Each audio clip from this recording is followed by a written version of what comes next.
Welcome back, everybody. I am Matt Menashes again, the Executive Director of NGS, and I am the moderator for Panel 2, and I'd like to just briefly mention who we have on our panel, and they'll introduce themselves. But Crista Cowan, the Corporate Genealogist for Ancestry and the Barefoot Genealogist. Ellen Goodwin, who is the Chief Solutions Officer at Artifacts. Debbie Gurtler, who is the Assistant Director of everybody's first or second favorite library. It depends upon whether Curt Witcher, the director of the ACPL Family History Center, either your first or second favorite library. And David Rencher, the Chief Genealogical Officer for Family Search, the president of NGS, and the former head of either your first or second favorite library. All right, so we are going to ask a few questions of our panel. We're going to move through quite a few questions because this group really is going to begin to make the segue between our healthcare panel and our Society, Library, Archive, and Museum panel that's coming up later, though all of these folks are very familiar with SLAMs, as we call them, and could speak expertly themselves. But they're going to try and draw some connections between what we heard on the first panel and what we're going to hear on the third. So the first thing I'm going to ask them to do in just 30 seconds each after they introduce themselves is to reflect on what they've heard in the first panel. So we'll start and move down this way. We'll start with Ellen, and if you introduce yourself and just reflect on that first panel. Sure. Hi, everyone. As you said, Ellen Goodwin. I'm the co-founder and Chief Solutions Officer at Artifacts and based out of Austin, Texas. So I'm sorry for everyone else who had a 3:30 wake-up call. The first panel, one of the things that really struck me, and it's, I think, a theme that we'll all be touching on, is the connection component. And this is something that we've focused on really early on at Artifacts.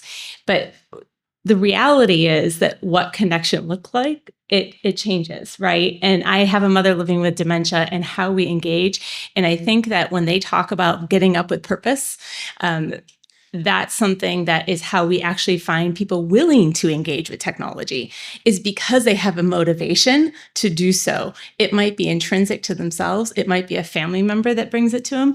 But I think that for us, when we're talking about how we're engaging in the family history and family stories, I think that that theme really resonated with me from the first panel. Chris? Crista Cowan. I'm the corporate genealogist at Ancestry. I've been doing that for about 21 years and built a career on the concept of resilience.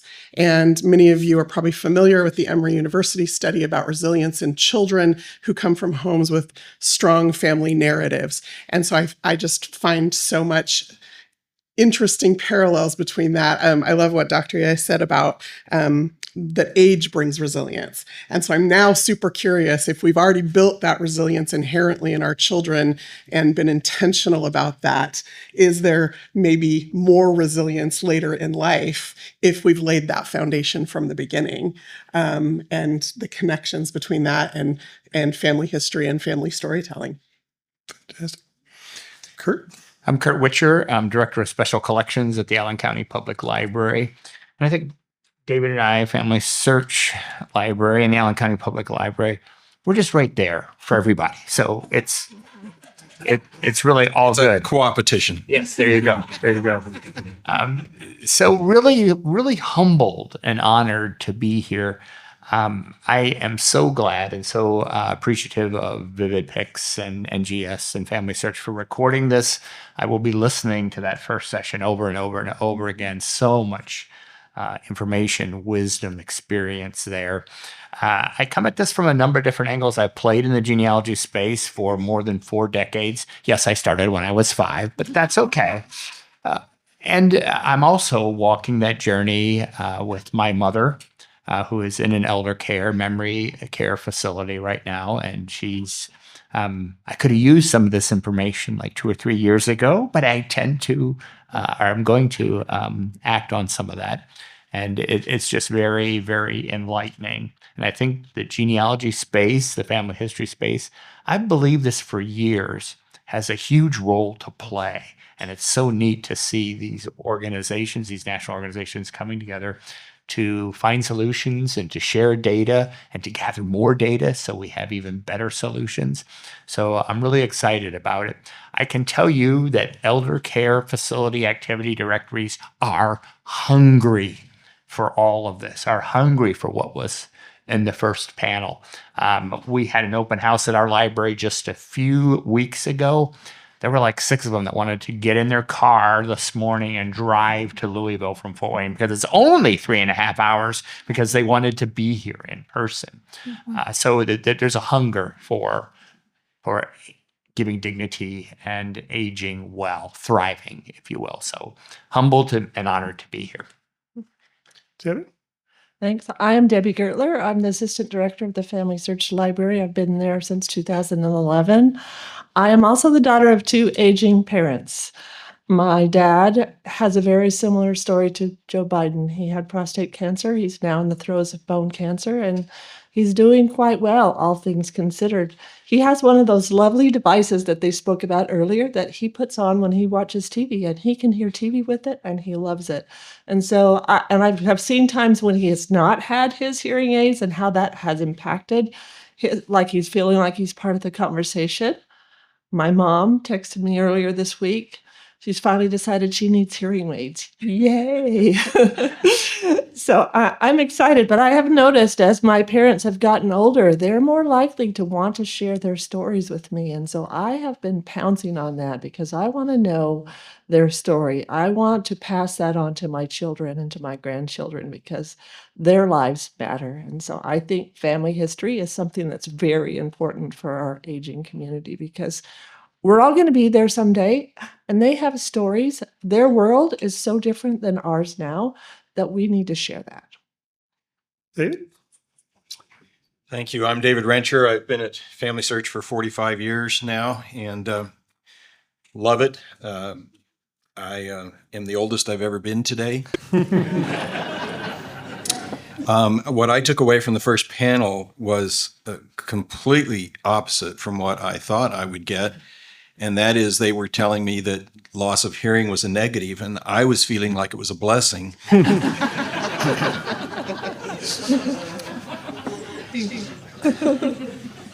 I've worked with a man who's now the director of the Family History Library, and we talk about a culture and an environment, and not a day went by when he was my assistant director that he didn't make an age joke directed toward me. And it was just kind of funny. It was just something we did, right? And you have to understand that I don't consider myself old. I just turned 72, and I just don't. Age is just a number. I just don't even think about it.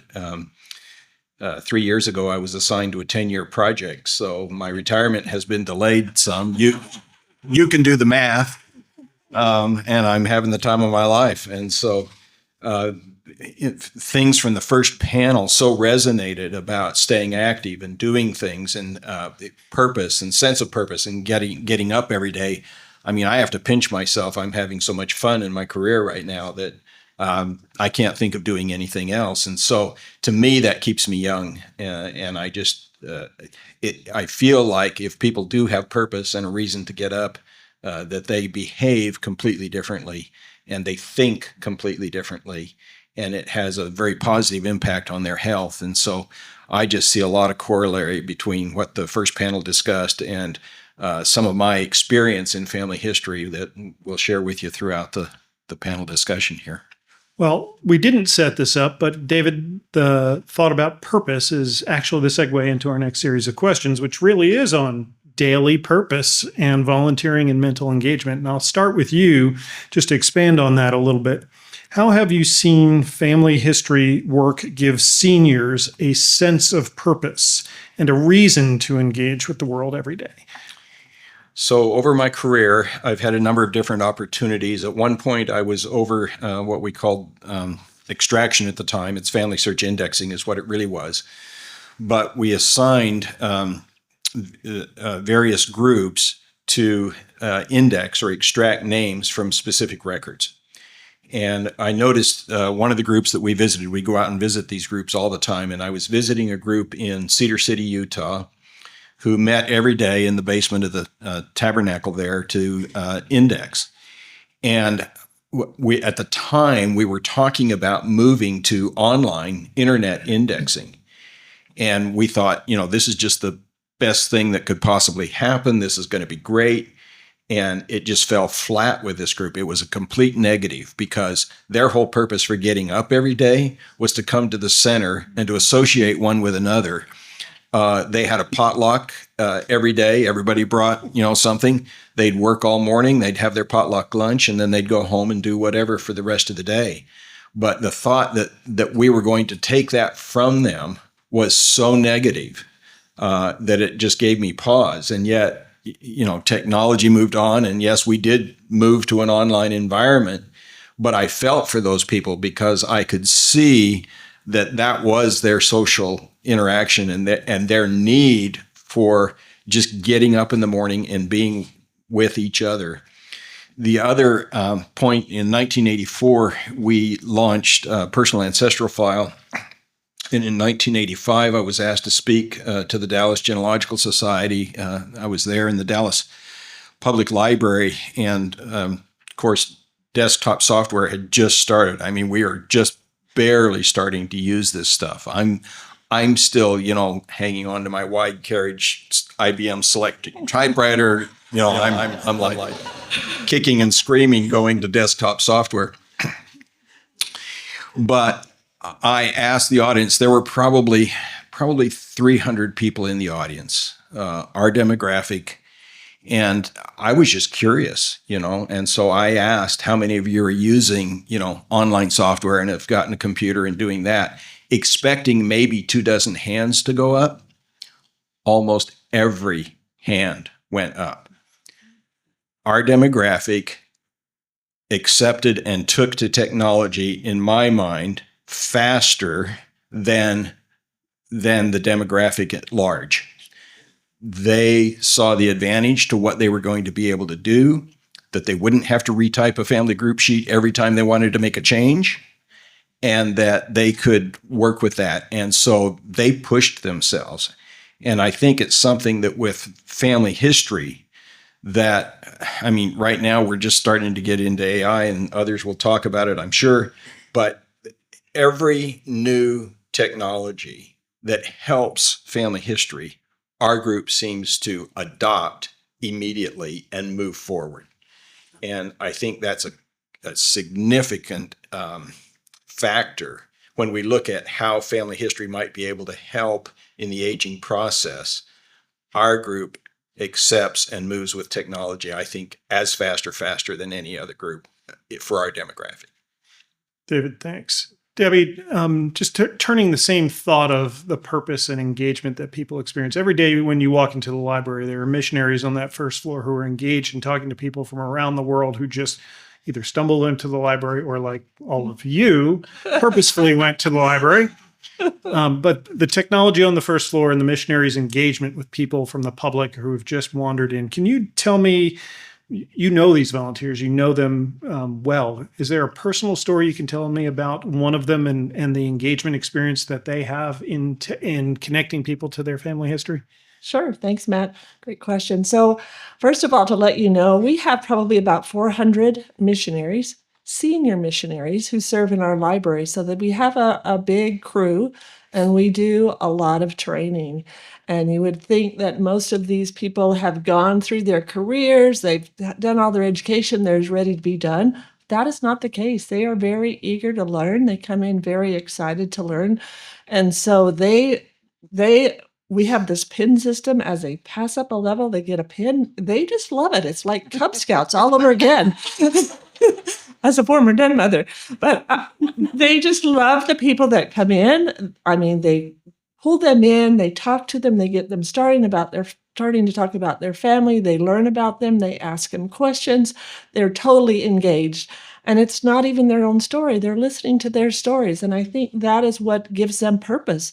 I'm an Arizona girl, we don't have great winters in Utah in my mind, but they're there, rain or shine, snow or ice, they're there because they know they want to help people get engaged. We had a sister that came from Arizona, and she was terrified of the computer. But this is one of our missionary volunteers, and by the time she left 2 years later, she was going to town. So she had totally adopted the technology. She was able to grasp it. She was able to do what she wanted, and she even advanced in more training that she really didn't need to take, but it was related to her family. She was serving in the US-Canada area. Her family was from Scandinavia, so she took the Scandinavian training because she wanted to be able to continue her engagement in family history. And every day we hear stories of missionary interactions with guests who come, as Matt mentioned. Some of them just wander in off the street, and they just get so engaged. They love what they do. The missionaries have such great experiences, and our reviews show that, because when you read our reviews online, oh, I had such a great experience. The volunteers there were awesome. If you're in Salt Lake for any amount of time at all, you've got to stop into the library because it's so wonderful. And the bulk of our work in the library is done by these seniors, and without them, we would not be able to function. So they recognize their purpose. They're willing to do the skills and the training that's necessary so that they can give the best help and have everybody to have a great experience and love family history as much as they love family history. Well, while we love our paid librarians, Curt, I'm going to ask this question about volunteers at ACPL as much as Debbie and David have talked about volunteers at the Family Search Library. So you've probably observed, not only in the context of the library, but every genealogical society in America that you seem to be a member of. You've probably observed some of the things that lead to emotional and cognitive benefits for older adults through volunteerism. What have you seen as in your many varied roles? Well, thank you for that question, Matt. So I could take the rest of the hour, but won't, because there's a lot of wisdom up here. Not for me. So resonating back to the first panel, I think find some comfort in broad brushing things, which is really never a good idea. So I think there's all kinds of reasons why people volunteer, and they're all basically really good. But I think what Crista said and what the first panel said, purpose is really important. People being able to have purpose in their lives. So we should never forget that. And when you have something that everyone has, and that's a story. No matter who you are, your ethnicity, your age, your zip code, your education, doesn't matter. Everybody has a story. And so we, as different as we are, we have that common thread, and that's really consequential. So we can find, create, embrace activities that create purpose. Just three really quick examples. So there's a person who, for over 10 years, wanted a purpose, didn't really want the social aspect of things. So this particular volunteer, over 10 years, keyed in 194,000 obituary abstracts from the Evangelical Messenger, a century's worth of obituary abstracts. Those are posted online for free. It gave her purpose. I'm doing something. Was there a family connection? Was there a story there? Yeah. Her father was a minister in that particular denomination. So it was like a dual purpose for her. And no, she didn't interact with people. Another volunteer who's been with us for more than 20 years and has scanned 20,000 images of Fort Wayne Allen County fires, pre-fire, fire, and post-fire. A retired fire person. Fire people are like a brotherhood, brotherhood, sisterhood. They love what they do. They love their communities. He likes coming in to get social interaction with other volunteers, with the staff, and he loves preserving his history, remembering those stories. He has a purpose. Every month at least, he's at a breakfast at a retired fireman's funeral, connecting, showing, sharing. So he has a real purpose. The third example, Matt, I'd like to give is we've been fortunate for well over a decade to have a very large complement, not as large as your complement, but 8 to a dozen family search missionaries that do scanning work in in our materials processing unit at the Allen County Public Library. I have to admit, scanning rates amongst 2 of the 3 most boring things to do on planet Earth. So here these senior missionaries, really talented people, are taking time and treasure to come across the country to the great bustling metropolis of Fort Wayne, Indiana, from all kinds of other wonderful, exciting places. And it's amazing. It's amazing that they embrace that this really boring activity is doing so many things at so many levels. It's giving them purpose, but also a connection with others who value story, with others who value family. Not that long ago, as the leadership of Family Search for the missionaries has changed a little bit, so new people have been coming in to meet these scanning, digitizing missionaries. And, every time they talk about this really boring work they do, it's so exciting. And I was so impressed most recently when one of the missionaries, she teared up and she said, there's all kinds of things in these records. And she goes, don't get mad at me, but every once in a while I pause and I read some of the pages that I'm scanning. And she said, I'm holding people's lives and their stories in my hands and I'm making them available. And we would do it anyway. It's not a burden at all, but every time, and it happened again yesterday afternoon, when a missionary couple ends their term of service, and I think the missionaries that ended their term yesterday were with us for 18 months. So 18 months of doing this most boring task on planet Earth. They were so proud and felt good about the purpose that they had in their lives. And we make sure when they leave that not only do they have little mementos from the Allen County Public Library, so they remember us and say what a wonderful, exciting time it is to scan things, but we let them know again from us at least one more time that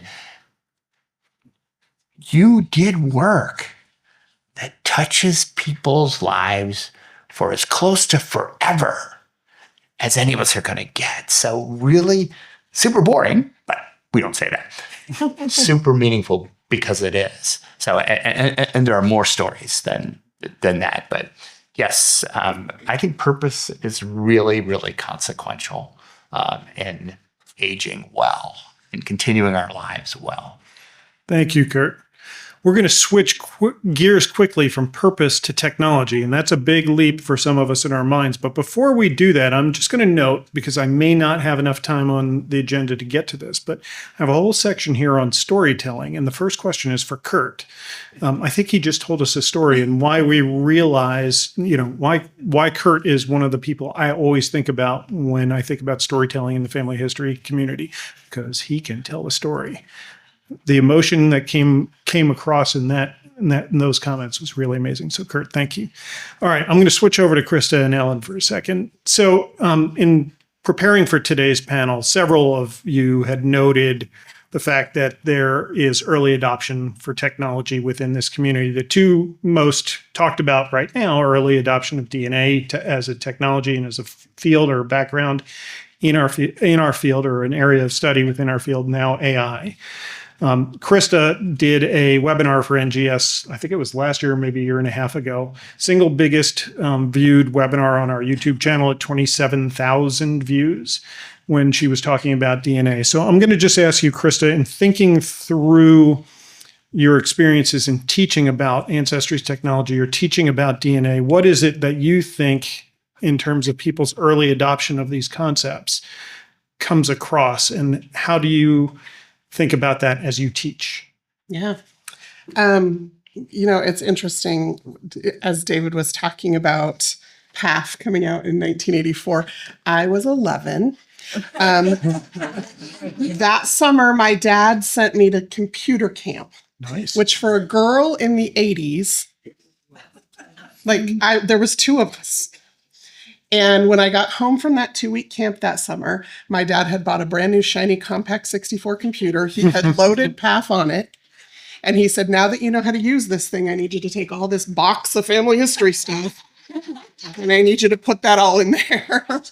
And so every Sunday for most of my high school career, I would sit at that desk with my father at the computer next to me, and I would do that data entry. But one of the things that happened in the process was I was teaching him not just how to digitize family history, but how to use the computer. And he embraced it immediately. Now, as a young father, that's not that big of a deal. But a few years ago, he was facing retirement and not looking forward to it because he wasn't sure what he was going to do with his time. And I had him take a DNA test. And for an accountant whose brain works in math and numbers, he embraced DNA immediately because he could see exactly how it worked. And so 8.5 years ago, he asked me, he said, I'm going to be retiring in a few years. Could we just start now? Every Sunday, will you just sit with me and teach me how to do DNA? And so I learned how to teach DNA because I do it every Sunday night with my dad. And every new technology advancement, every new AI tool, every new little, tool we give people to improve their DNA discovery experience at Ancestry, I teach it to my dad before I teach it to anybody else. And through doing that, I've learned, I think, how to do that better.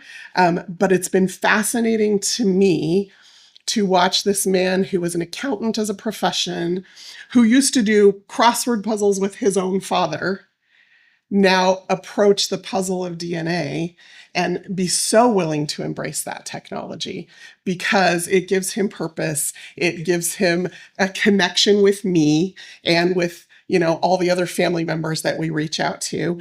And it really gave him the courage ultimately, and this might sound fanatical or fantastical, to retire. He just turned 75. He wasn't he kept putting it off and putting it off. And he finally retired 1.5 years ago because he was just oh, now I have things I can fill my time with. And so, it's just been fascinating to watch his journey and then to use that as I approach not just the education that I do in the family history space, but also the way that I help as I consult with the product managers at Ancestry and the way that we're developing those products and advancing that technology as well. Thank you. Ellen, similar question for you. So just thinking about your company as a tech story, right? It's not only a story of the technology that you and your partner have created, but it's also a story of your commitment to healthy aging. You're doing some work like Rick, original research in the aging community, and we'll come back to that in a moment. But just tell us about, as you've built your business and you think about how older adults adapt or adopt new technology or new tech tools. Can you share a little bit about your thoughts on that aspect of what you're doing with the company, but then segue a little bit into the research that you're doing with Boston University? Sure, delighted. I asked one of our Artifacts community members, she's 76, and she is our top artifactor. She surpassed me by 300 artifacts. She's in the 700s of artifacts. And I said, it'd be really great if you could tell people what it is to create artifacts, because a lot of people can be intimidated by any new process, right? Any of us, any age, right? It's just, you have to learn it again. And she looked at me, we were on a Zoom, and she's like, Ellen, it's just not that hard. And I was like, okay, so let's explore that. But, we had a really great thing happen. The day we launched our company, we're just afraid of making the internet explode or something. What do 2 former CIA analysts have to do with deploying a technology product on the world? And we, that same day, pitched to the AARP Age Tech Collaborative because we knew that the technology we wanted to build needed to work for you, whether you're 16 or 100 and going. And we got in. And so what that meant for us as a company is that we had this really unique advantage of being able to sit down with the researchers at AARP at being able to talk to experts across all these different fields who are already deploying technology and ask the questions like, are we doing this right at all? I mean, I called up researcher, through that program. He had been at UC Davis. He was now at Boulder. He was the one that went to Facebook and said, you're doing it all wrong in terms of memorialization and legacy. Let's fix it. Right. So I just called him up and I'm like, hey, I'm building this product. I'd love to know if this is going to resonate and work for all aging populations. And, if you're not aging, you're dead. So we're all there. So that was kind of how we looked at it. And sure enough, our earliest and most fervent adopters were originally in 65 to 80 age bracket. And we are, I don't know if you know the story of the guys that created Airbnb, but they literally went to every house and took the pictures themselves and wrote the descriptions because that was how they would know their product is going to work and is going to resonate, right? So we kind of took that approach and we knew our earliest adopters and we got a lot of feedback that was really interesting because the way we've built our company, I tell people it's as easy as social media, but all the social media giants were on Capitol Hill defending themselves. So we stripped out all of the view counts and the follow counts and the commentary and emojis. Well, we kept asking our members, how do you feel not having emojis in your world? Things like that.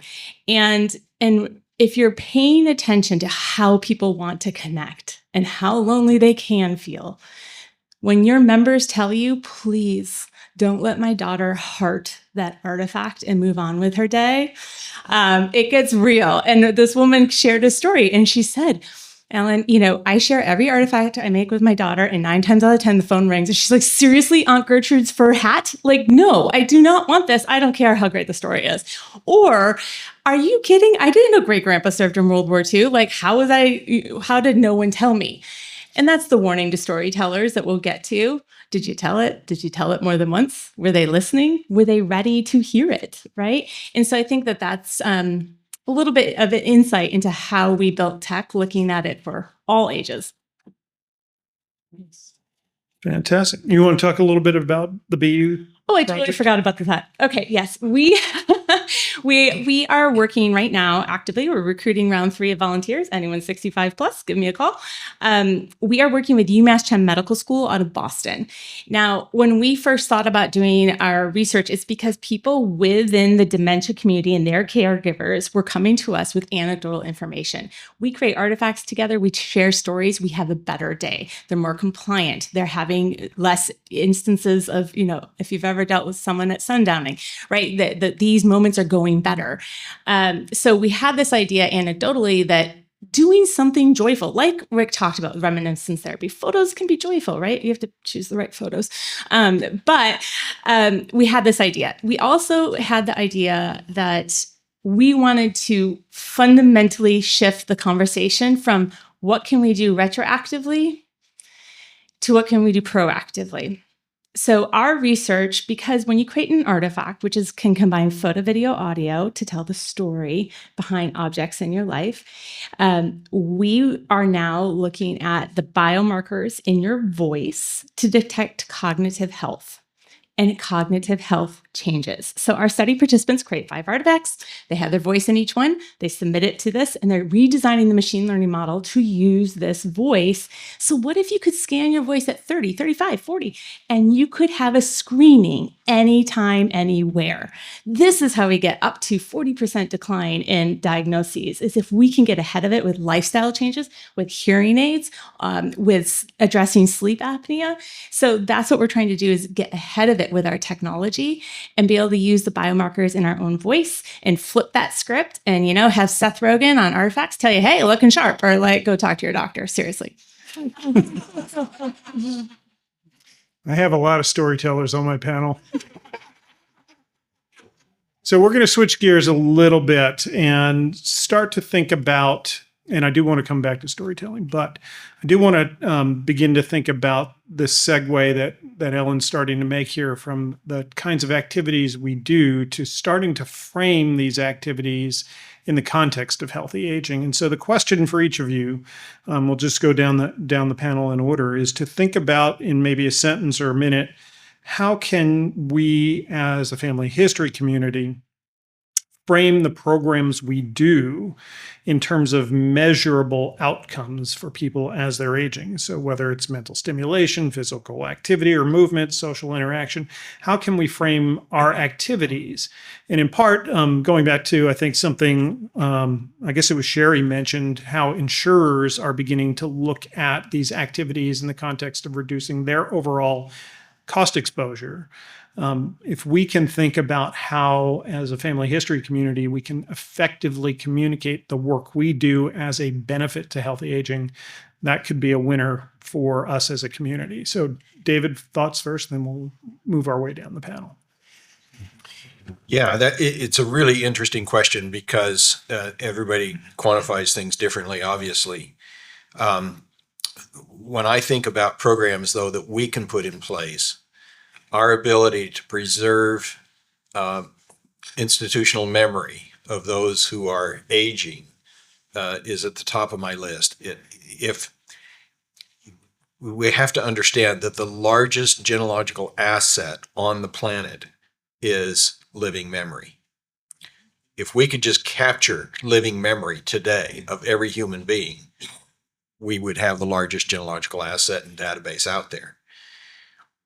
What I have observed over the years, interestingly, and I've heard other people express this, is that you have grandparents who are more than willing to share stories with grandchildren that they won't share with their own children. And so if you are the child of aging parents, you need to drag your kids with you and get the kids to engage them while you sit there and take copious notes or a recording device or something, because whatever it is, this connection between parents and grandparents is phenomenal. And I think we underutilize that ability for grandchildren to reach. And I think part of that is tied up in that generation wanting to leave a legacy, and that their descendants will understand what they saw and what they experienced. As a person who was raised by old people, I'm not kidding. I was adopted. Three of my four parents were born in 1912. It was just always old people, and I was a single child. You know, I was in a house with old people all the time, and my mother was a storyteller, and you know, it was how information was passed, and it was how you understood what was going on. This past week, I was given access to a signature book that went back into the 1900s and some into the 1800s. But the ones in the 1900s, what was interesting is it was from an area of the country that I was very familiar with in Arizona. And I'm opening up this signature book, and I recognized half the names in this book because of the stories that my mother had told and the names that I knew all along from those areas. And, you know, some of these people had been dead for at least 60, 70 years, but I knew their names and I knew where they were from. So I just think there's an opportunity waiting for us if we can figure out how to capture that from the present generation. Agreed. Debbie, thoughts on how to communicate what we do? Yeah, so one of the things that we do, we often have people who come into the library, they don't know they're coming, they're just on Salt Lake on vacation or whatever it may be. Double parked. They're on their way between Zion and Yosemite, and they stop in, and they don't have a lot of information with them. And one of the first things we do is, have you called mom? Have you called dad? Have you called grandma or grandpa? And it's so much fun to see them get on the phone and they're getting all this information. And at the same time, you can hear, if their phones are not loud enough, grandma or grandpa telling the story behind that. And they're mostly interested in the names, but they're also listening to the stories. And so that's one of the ways that we kind of encourage that in the library. But I have found, as my parents have aged, that they are more interested now in sharing their stories than they had been when I was growing up. I have heard very little about my mom. She lost her dad when she was a teenager. I had never heard her talk about him. But as she is getting older and I'm spending more time with her, she is opening up and she's telling me these stories. And so I'm writing them down. One of the things that I have done, my daughter did this for my mom, but for my dad, I sent him one of those subscriptions, where they get an email each week where they tell a story. And at first, some of his answers were just like, one line or a couple of words. And it was like, come on, Dad, can't you tell me more? And as he got more and more into it, it got more and more defined. And I took great pleasure last fall in giving him his book that we'd put together. And I'd gone online and I'd found pictures of the things that he described and added that. And he just was so thrilled. And I sent it to all of his grandchildren. And so getting them to tell their stories, whether it's using this kind of technology or sitting there and recording it on the phone, we've got to tap into that. I agree with David. It's the greatest resource that's out there. Going back a few years, when I was my first year of college, I lived in the town with one grandmother, and another grandmother lived about 10 minutes away. And the other grandmother I knew very little about. Nobody in her family had done family history that I knew of. So I went over to her house one day with my big yellow legal pad, and I've still got it. And I started taking notes, and she told me all of these things and who belonged to who and who was who. She even showed me pictures. Unfortunately, we didn't have cell phones then, so I didn't get copies of any of those pictures. But it was great. Fast forward, I get married. I have a young family. What am I going to do? I can't do any family history at that time. As I've gotten older and gotten into it, all of those things that she's told me has been true. And I've captured that because she's not here anymore to give it to me. So we've got to act now. We've got to do those types of things. We've got to figure out how our parents and grandparents best relate to us. If they get nervous because you have the cell phone out, and just slip it on your lap so that they don't see it and do that recording that way, but get them to talk because they want to. And a lot of times once they start talking, then they want to start finding out more information. I did that with my stepmom, and now she's just like, hey, are we related to this person? I need to know. And so, yeah, they're ready to tell us. We've just got to act on it. Debbie, if you need to get additional tips on how to hide your recorder from a parent who might not want to see it, you might want to see Ellen after the show. You did all hear that reference she made earlier. I did find out recently my son-in-law is retired CIA, so something I didn't know until he retired. Curt, thoughts on how we frame this out? So taking just a slightly different approach, a lot of wisdom continues to be shared here today. So many different things, and they all do kind of connect. So number one, the power of partnership. So we can tell a better story, and we can get more traction and more ears and more eyes on our story if we partner. And who is we? The short answer is yes. Everyone, every time you can. We have extremely, and I hope I'm not jinxing anything, really extremely good success working with every elder care facility in Northeast Indiana that will have us. No matter what we do, the residents embrace it, the activity directors embrace it, and how can we have more? So we try to continue to engage in proactive conversations about, tell us what you as activity directors believe your residents, whom we hope you know better than we do, would really appreciate. I think we need to be more intentional about gathering metrics and more intentional about collaborating and cooperating with academia, who's doing a lot of studying, so that we can tell a fuller and a richer story. I believe in, and maybe this is only librarians and archivists that do this, but I'm kind of thinking maybe not. We're really intent on, hey, look at this. We made this just for you. This is so awesome, isn't it? Nice little thing on the front here and paper and colors. This is really cool, isn't it? And of course, a question like that begs the answer. Well, yeah, it's really cool. Most often, and again, I see it in my profession, librarians, archivists, information professionals, we do what we think is really the best thing. And what's the component that's missing? We don't listen. Listen to the elder care specialists. Listen to Dr. Ye, listen to people in the space that we can benefit from. Listen to their knowledge, their experience, etc. And I think we can do better work. We can touch more lives. And to your question, Matt, if I think I'm hearing the core of the question, how can we gather better metrics and tell a better story about the intersection of family history and story to aging well, to continually have purpose in our family members' lives? And even as we may have made as individuals mistakes, if we can call them that, unintentional mistakes in caring for our family members, like I mentioned a couple minutes ago, gosh, I wish I would have known like 4 or 5 years ago what I heard last hour.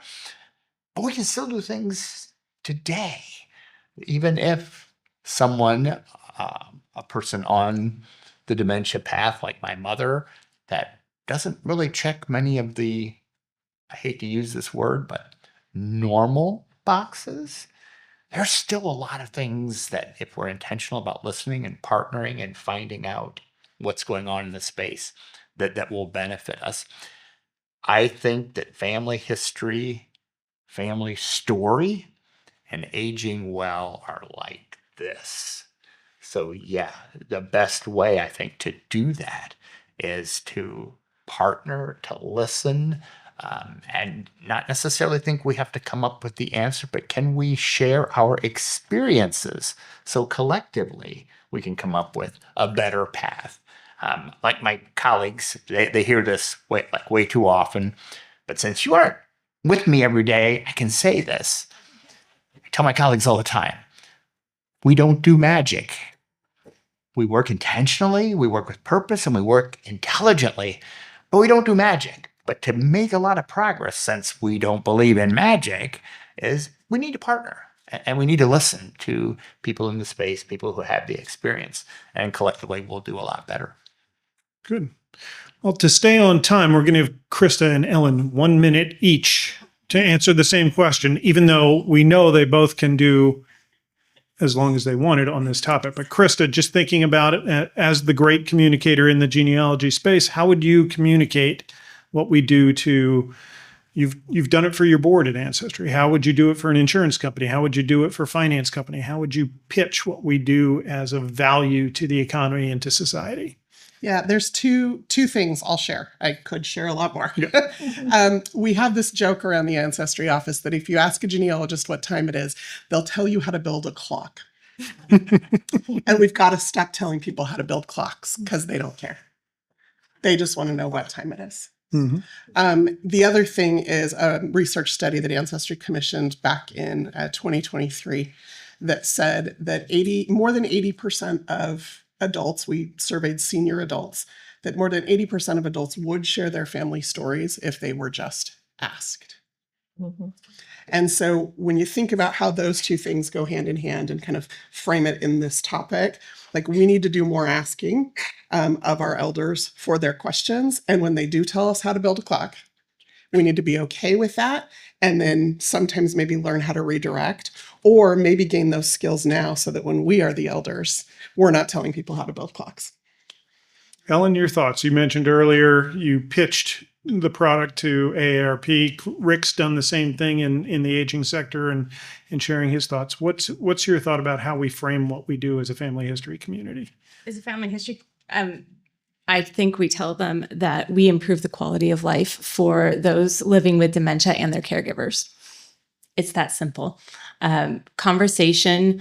I tell people that storytelling and story sharing are important aspects of social function, and conversation itself is a creative art. Creative arts for the brain improve resiliency. They reduce apathy. They reduce isolation. That is about quality of life improvement. And when my father tells me, I ask your mom, what is this thing in a day? And she goes off. She's my best friend again. I am no longer her caregiver. This is about quality of life. Thank you. Well, we're going to open it up to questions now. And again, if you have a question, if you could head your way over towards Andrew and the microphone, and then Kate's going to check and see if there are any questions online for us.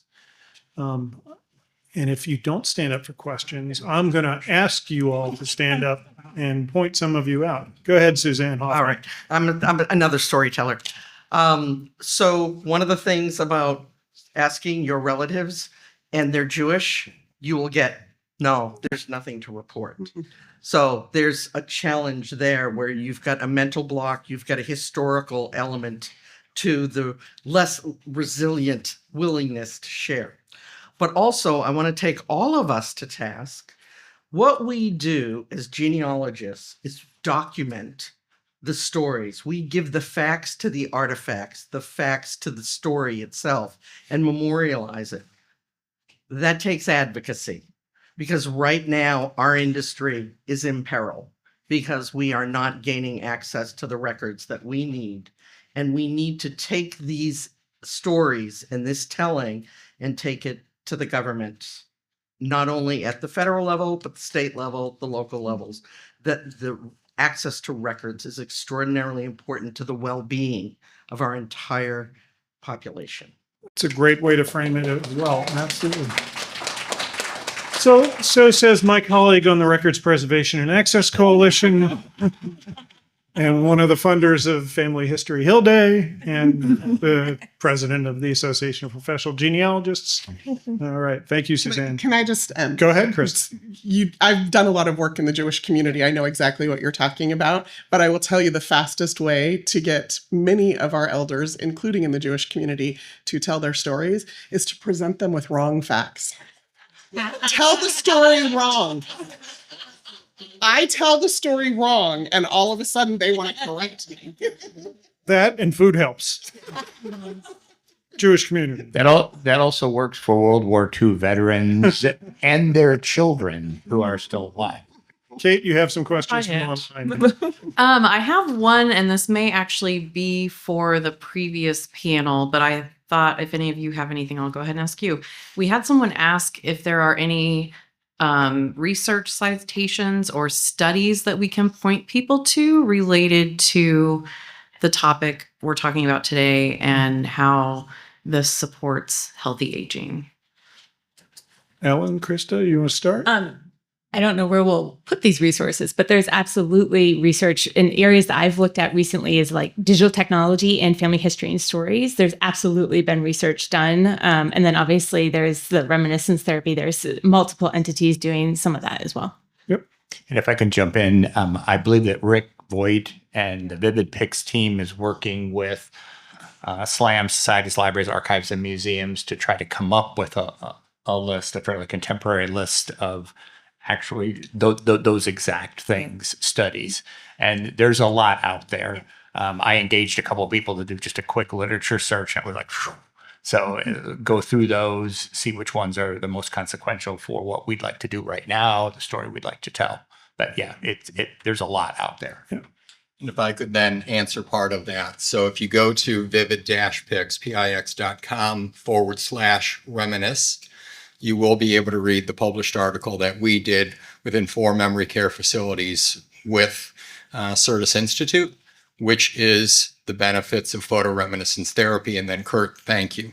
We do welcome pulling together the family history community and the aging community for more research. And that's an important point. Part of one of the findings that we would expect to come out of a session like this is where are those gaps? One of the invitees we'd talked to about potentially coming out for the earlier panel, Julianne Holt-Lundstad, did I get that right? Who's at BYU, has done some really exceptional work on the role of how physical activity can improve and some of the issues we've been talking about, isolation and memory care and things like that. But she has recognized that there's a gap between her work with movement and physical activity and the mental activity kind of work that we do in our field. So there are some gaps that she has mentioned to us that Ed's aware of, and that we'll include in the findings and recommendations. Thank you. Thank you. Sonny? So I'm curious about how this panel might respond to my observations that I think at our conferences and things, I wonder why StoryCorps isn't there. I wonder why we don't have booths set up to capture people's stories on the spot.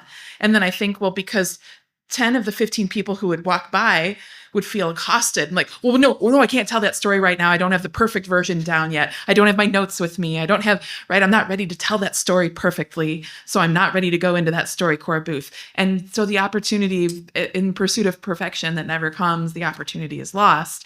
And on the other hand, I also see a reluctance really to embrace any education on how to be a good interviewer. So I noticed Crista referring to that as like, we need to sometimes ask better questions. We need to give a better environment for people who are trying to tell their stories, but maybe are not gifted storytellers. But I've noticed as a genealogy educator, I've noticed a hesitation to really embrace any kind of education on how to ask good questions. This is coming from the new editor of NGS Magazine, by the way. So if you're going to write for Sunny, you have to ask good questions. But go ahead. So It's not just about asking the interviewer, asking the good questions. It's about how to be an engaged listener. Absolutely. Because you sure better not be the one doing the majority of the talking in this. Sorry. No, I totally embrace that. I just wanted to acknowledge and thank you, Sunny, for your question/comment. We don't do enough. And if I can just take one step quickly, Matt, sort of out of bounds, as genealogists, are we really researchers or are we hunters and gatherers?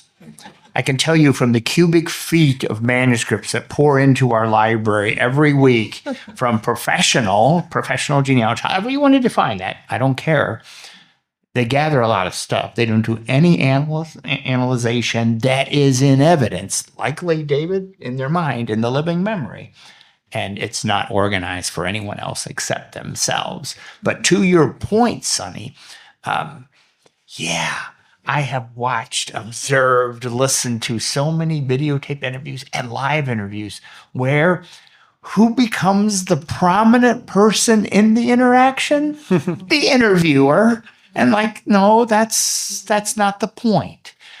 When the interviewer is talking over the interviewee, correcting the interviewee, and telling the interviewee, oh, I know exactly what you're talking about. No, you don't. Everyone's experience is unique.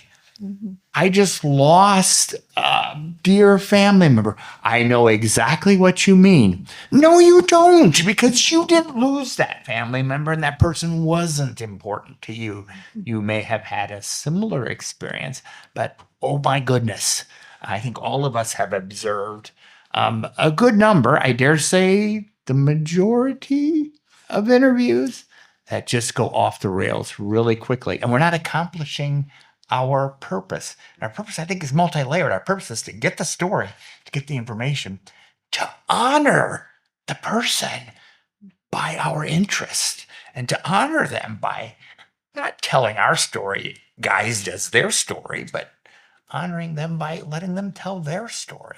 So, oh my goodness. Oh, yes. The training, practice, StoryCorps. That's my other button I want to push on in just a little bit. Anybody seen any evidence or tried something like that where you have story gathering experiences at a conference? Did it work? Did it fall flat? If it fell flat, why? So I've seen it at Leading Age. So Jack York, he did a story capturing session. He had this like RV thing that he travels in. And they actually were doing an active like session. They announced it in advance. People knew. And then they came in and they had to sign up. And it did work really well. You'd have to ask him about that. We are actually doing it. We just did it for the first time. We're doing it again at the National Association of Senior and Specialty Move Managers. Here's the difference though. What you talk about is absolutely right. Having that perfect story and being felt like you're on the spot, A, is advance notice, but B, when we ask people about their stories, the fastest way to diffuse it is to just ask them for something true. What is it? Oh, it's a cat. Like, okay, why do you have a cat? Right? I think sometimes we just aren't comfortable enough as the interviewer to ask the questions that will lead them down that path. But like, if they get too emotional or they feel like they're on the defense, or what we're told all the time is when a genealogist or historian asks the question, they think there's a right answer. And that becomes a stumbling block. And that is something that I'm not sure if people talk enough about. Yeah, so I promise I'll be quiet in just a second. So at one of the Federation of Genealogical Society conferences in Fort Wayne, we were able to coordinate with our PBS local station to get StoryCorps there for part of the conference. They couldn't accommodate all the people who wanted to be a part of it. That they had a waiting list, and finally it was like, this is the waiting list, here's a second waiting list, and we're never going to get to any of these people on the waiting list. I mean, it was just full. Love what you just said. And I don't mean this to sound critical. I'm just relating my experience. Sometimes in the oral history field, and that's we in the Genealogy Center for Wayne almost never call it oral history because it has too much, sorry, Dr. Ye, too much of an academic slant to it. So if you still read today about you want to go interview someone, well, take 6 months and research their life and write the right question and do their bio and vet their bio and publish it and collaborate. And you know, the person could die twice and you're still trying to figure out what the right question. I love that approach. Like, start basic. And so a couple of people, well, if I'm honest, actually, I'd probably say more than a couple of people have been turned off by our Life Stories program in the Allen County Public Library. It's really fledgling, but they come expecting that they're going to participate in months of research about a celebrity that they're going to interview or about a family member that they're going to interview. And it's like, we point them to, and it's intentional, and that's the snarky side of Curt coming out. We point them to all these universities that have miles and miles and miles and screens and screens and screens of questions and say, pick your question, pick your dozen questions. It's, you know, sometimes, more than sometimes, we let perfection get in the way of progress. And we're so strident about the perfection, there's no progress being made. And we lose that living memory. We lose the living memory. Mm-hmm. Oh my goodness, when someone dies, part of the longing for me is, I wonder what died with them, particularly when it's a family member. Like, what piece of my story, our story, did they take with them? And what's my responsibility in that? You should be passionate about that first story.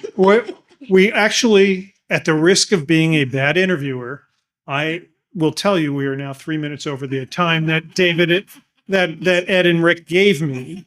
So we will pause there, but Debbie, you're with us for the next several days, so we will get the story from you. Okay.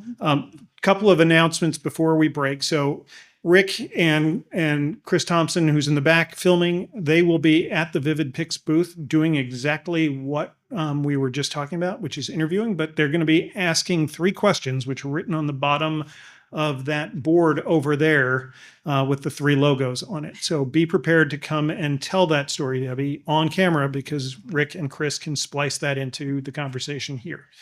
So you still have an opportunity to tell the story. Curt, you're not invited. Second announcement. Not the first time. Second announcement is the symposium is going to be transcribed and it will be made available to all of you. Obviously, we're also filming and there is some post-production work that will need to be done, but expect to see that on the NGS YouTube channel, on the Family Search channels, and on Vivid-Pix channels as well. So we're going to take a 15-minute break, grab some more refreshments, and then we'll be back with panel 3 and then our Q&A after that. So thank you, everybody.